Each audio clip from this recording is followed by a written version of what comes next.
Hi everyone, it's Dave, and forgive the croaky voice today, but here we are with a long overdue self-reflection exercise where I am going to try and be as brutally honest with myself as possible. And I think that is exceptionally important, particularly at a time when, we are fighting this war. We're trying to bring a message of truth to the world.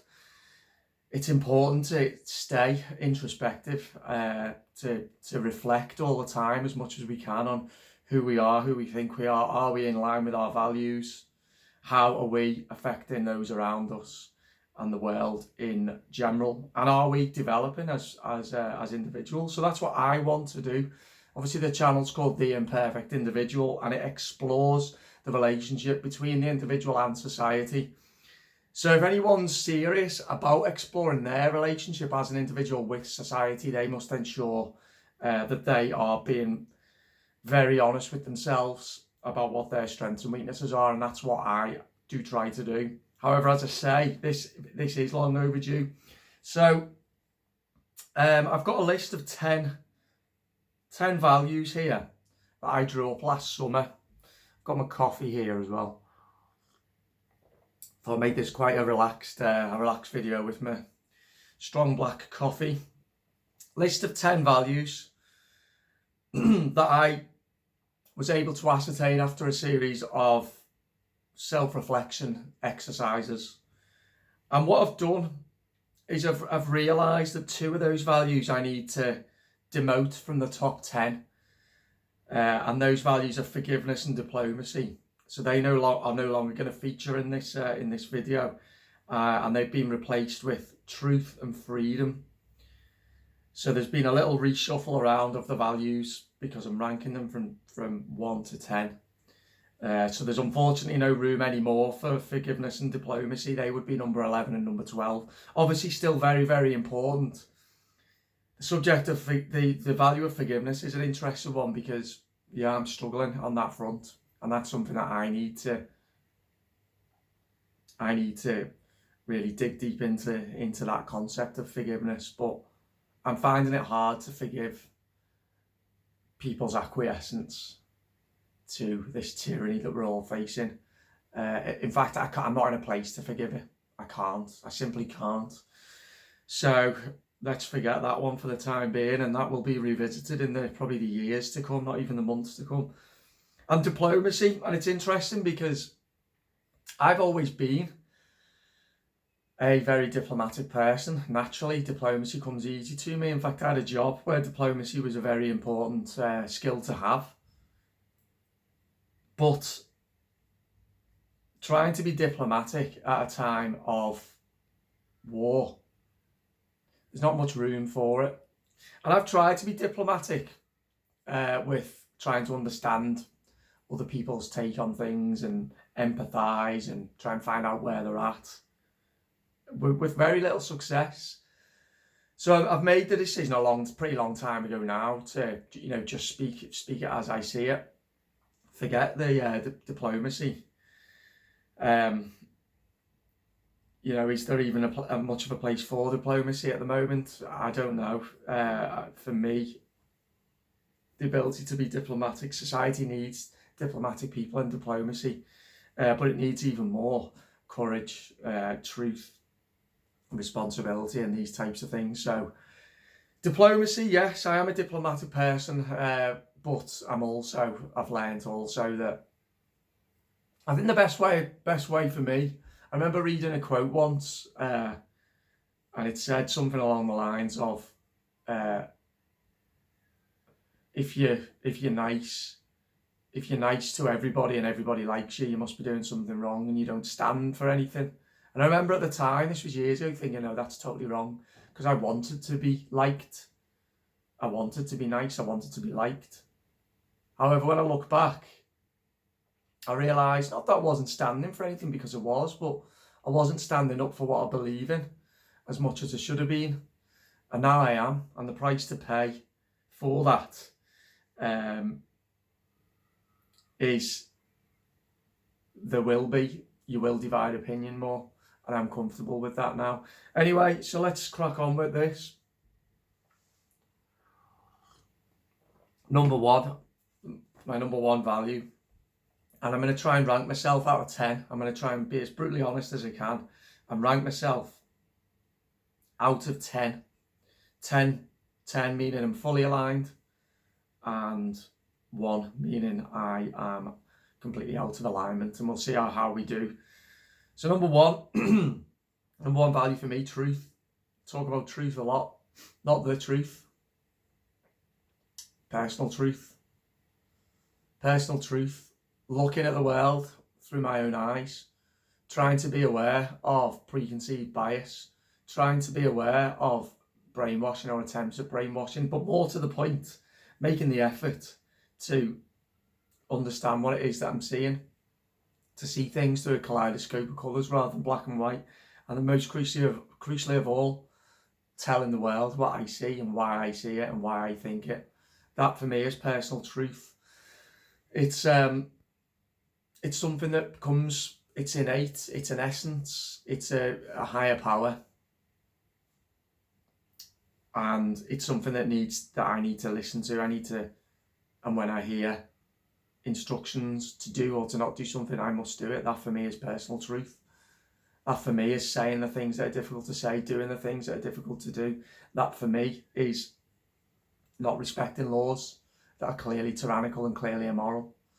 That for me is trying to point out evil in the world when I see it and trying to counterbalance it with doing good. That for me is truth.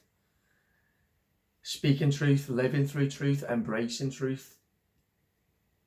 And I like to think that I can tolerate a lot of truth, and I want to tolerate a lot of truth. And when I say tolerate, I mean tolerate, because it is an ugly truth at the moment.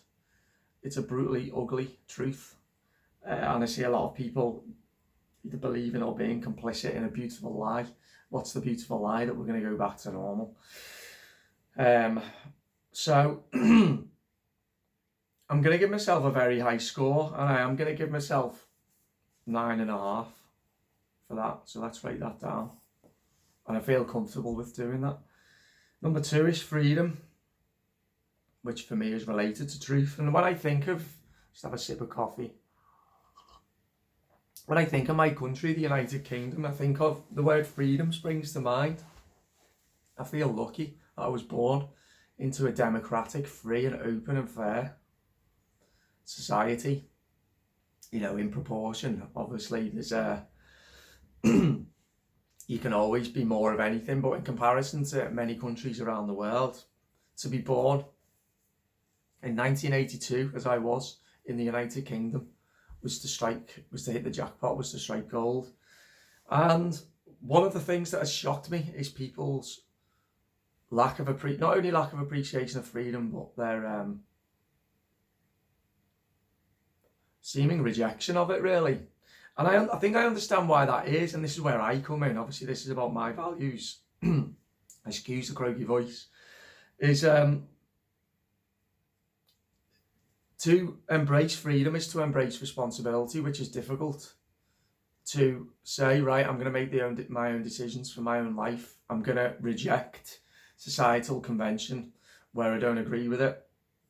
I'm going to not live according to a template, but kind of more free-spirited. I'm going to experiment.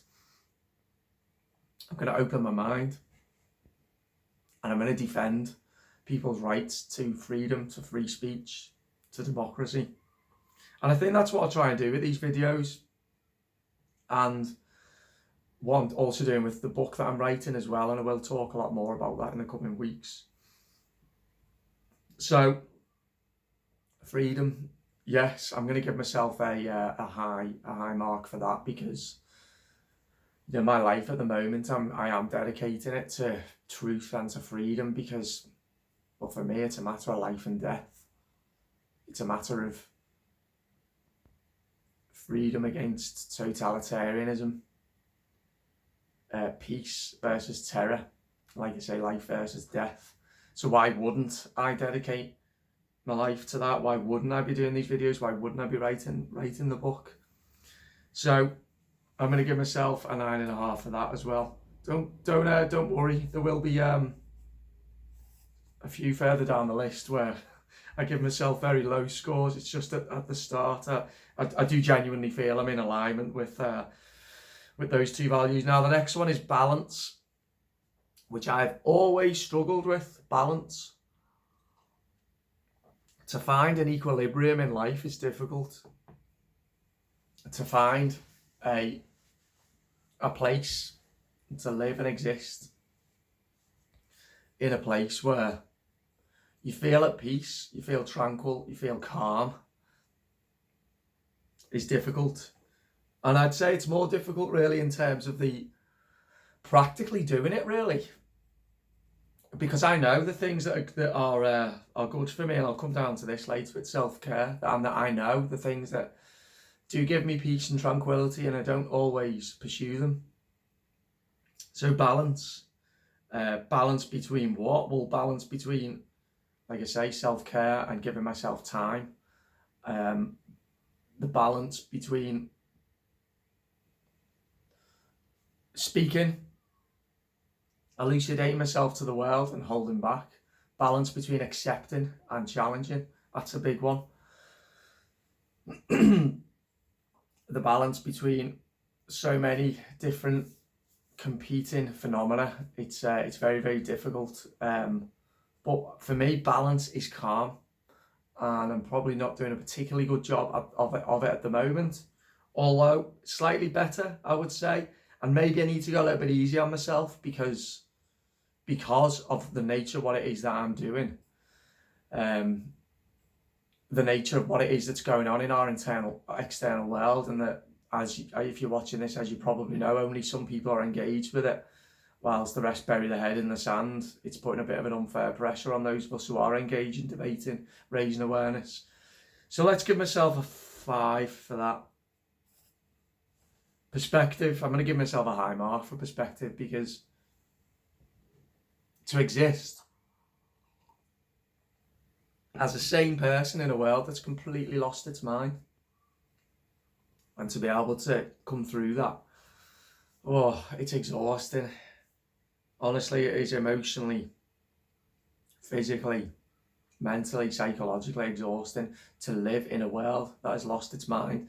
I've said this before, but Nietzsche said insanity is rare in individuals, but in groups, parties, epochs and nations, it is the rule. I know I'm not insane. I know I'm well adjusted. I know that from the fact that I was angered and emotionally traumatized by what happened last year, particularly with the ubiquitous uptake of wearing of masks and people seeming not only acceptance but willingness to engage with these dystopian and dehumanizing practices. Who was it who said it is not a sign of health to be well adjusted to a profoundly sick society? And that is so true, because I've been able to see the broader picture. I've been able to see it, to put things in perspective, to realise that the way stories and statistics and facts, actually forget facts, stories are being told is completely out of kilter, completely out of perspective, and that the real catastrophe that's unfolding isn't the one that we're being told about. And trying to raise people's awareness of that, it's just, and continues to be, exhausting beyond words. To be able to see beyond what you're told, to be able to look through life through different lenses, not just one, to be able to not to be hostage to confirmation bias, to be able to see through a kaleidoscope rather than just see black and white, to be able to see those shades of grey. We need people who can do that. So I'm going to give myself a high mark. I'm going to give myself a 9 for that. Again, there are some that I'm going to come to where there's going to be much lower marks. Responsibility ties together every other value for me. And I think as a society, and I'm not talking much about society here, but over the last few decades, there has been a story of you don't need to take as much responsibility anymore because the state's going to do it for you. The media's going to tell you what to think. The state's going to support you. And we've got this template laid out for you. and you just need to follow that template, the 9 to 5, you know, be a slave in a prison, in a job you hate, because that's what you've got to do. It's the only way. Scrabble around and compete against each other for a job promotion and all that kind of thing. To take responsibility, to not do that, to realise that we don't have to be a captive, that there is a different way, but that the way to do that is to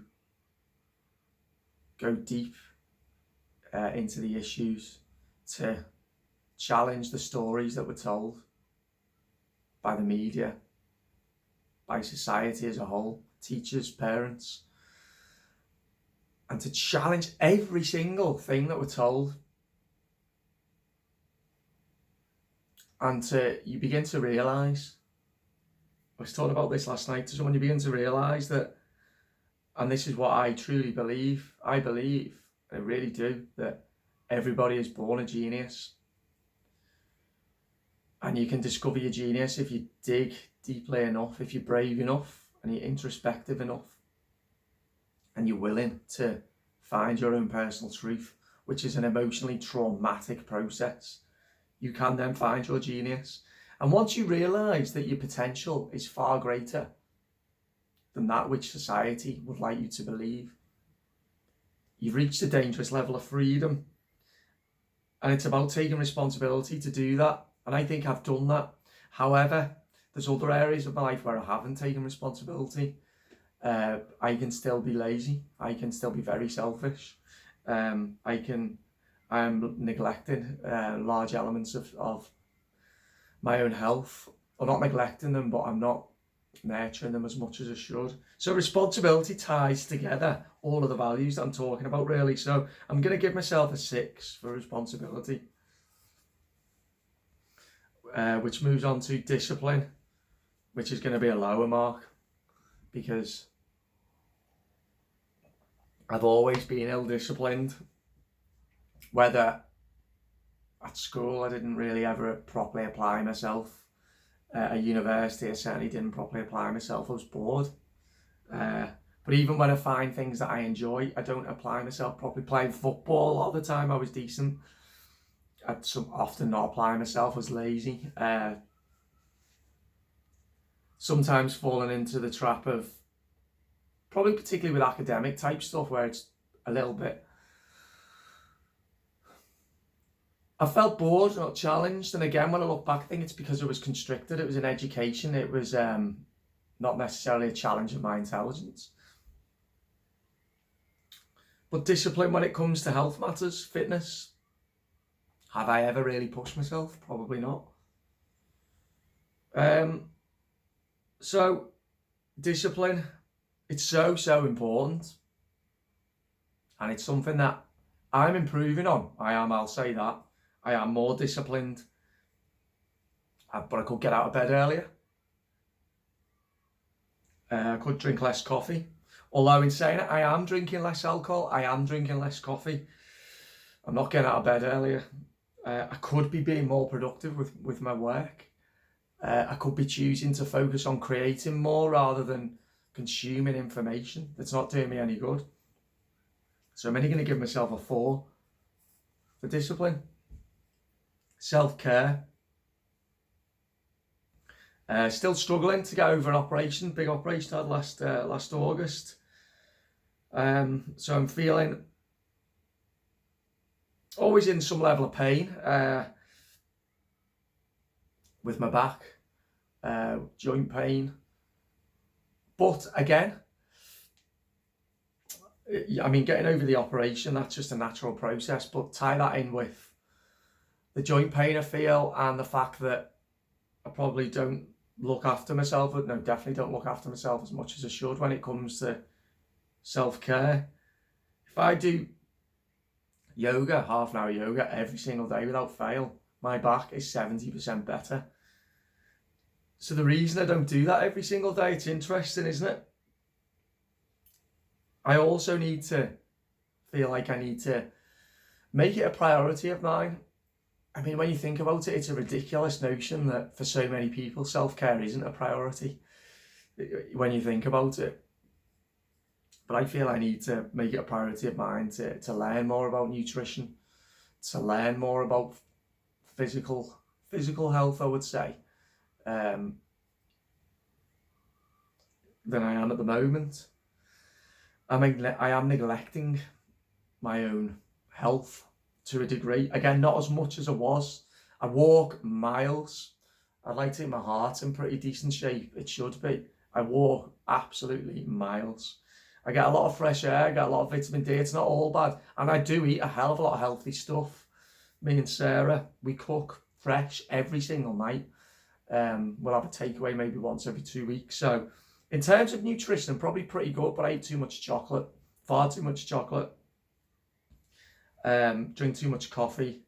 Like I say, need to really look more into it. Self-care, I'm going to give myself a 5. Okay, open-mindedness, which is number 8 on the list. I think I am open-minded. But sometimes I think, am I as open-minded as I like to think I am? I'm not going to give myself a 9.5 like I do for truth and freedom. Because truth and freedom is something that you feel. Whereas I think open-mindedness is, I don't know, it's looking, isn't it, really? So am I looking? Am I looking in places that I should be looking? I don't know. But I like to think of myself as an open-minded person who can have a conversation across a range of topics and who's comfortable talking to anyone, regardless of what their background is, where they're from, what their interests are. I feel like I do have a wide range of interests myself, and I'm a very curious person. I like to find out, I like to learn, I like to explore. And I think it's due to that open-mindedness that, I think that I try to remain grounded in certainly in the way of political views, try to stay open-minded. But I think because of my upbringing, I did a video yesterday about my parents and how they've never pushed any ideology on me at all, and I'm eternally grateful for that. It's meant that I've been able to develop this worldview that is my own and purely my own, that I've not become indoctrinated, I've not turned into an ideologue, at least I hope I haven't, and that I can engage in debate, that I am able to challenge my own beliefs. But it's an ongoing process.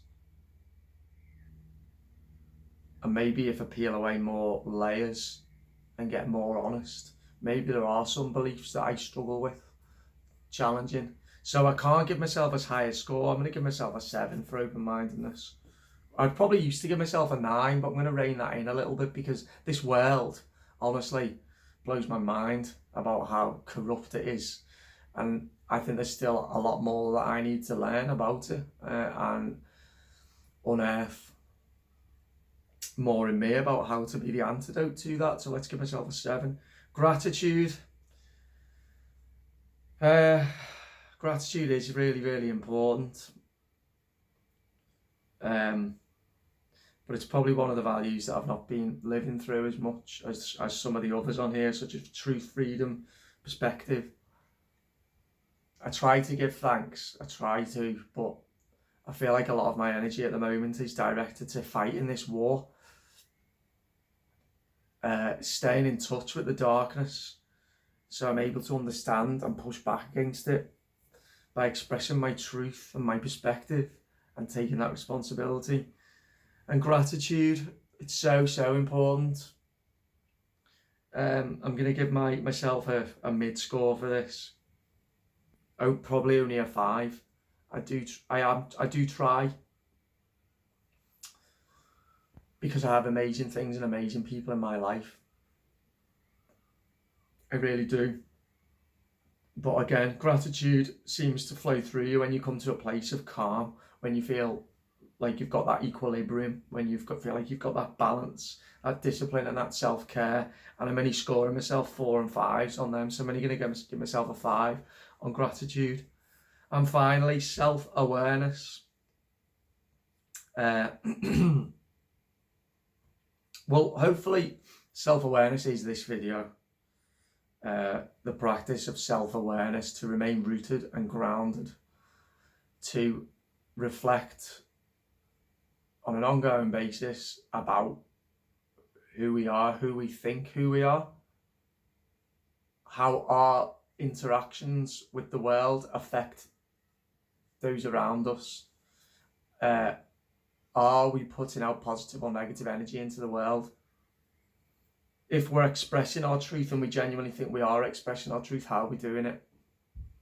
Are we doing it in a way that is going to be accepted, that is going to be received? Are we changing the world in a positive way? That we can only do that. I truly believe we can only... No, you can change the world by being a person who's not self-aware. You can. But if you want to change the world in a positive way, you have to be self-aware, because you have to understand what your values are, to understand what you bring into the world. I think I have always been a self-aware person. I try to be honest, but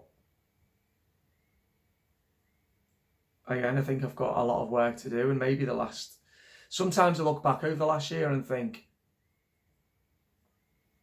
maybe that introspection hasn't been there as much as it should have been.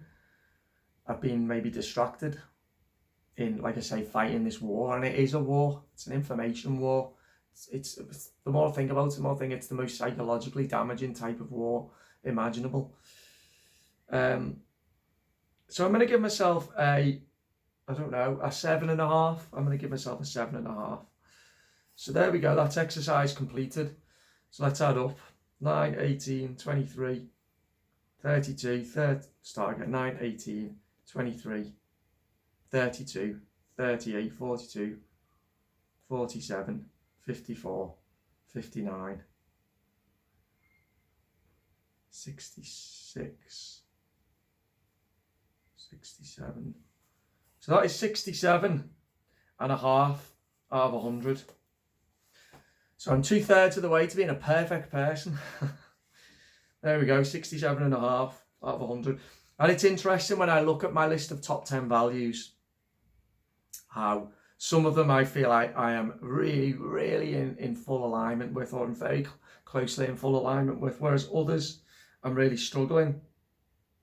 However, from the last time I did this exercise, I quite clearly am further along. I feel like I'm more developed as a person, more in tune, particularly with those top 2 exceptionally important values, truth and freedom.